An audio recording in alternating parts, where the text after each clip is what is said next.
ګرانو مینوالو، زه امام منظر تاسو ته مخاطب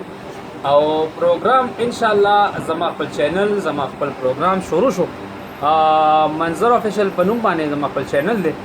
چې هغه ما ان شاء الله نن به زما ډومبه پروګرام به مازیګر او سبا به تاسو ته ان شاء الله مخامخ هغه پروګرام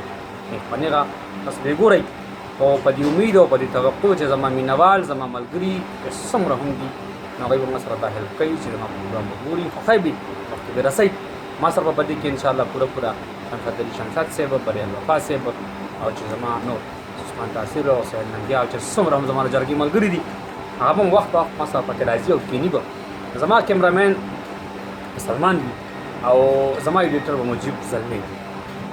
او ډېر کامیاب ایډیټر دی او ښایسته ایډیټر دی. سلمان چونکې نوی دی انشاءالله ډېره زر ده چې انشاءالله چې به زده کړي او ما ته بالکل هېڅ هم دغه څیزونه نه راځي. دا به انشاءالله به زده یې کوي چې نه به تاسو کوئ ډېره مننه.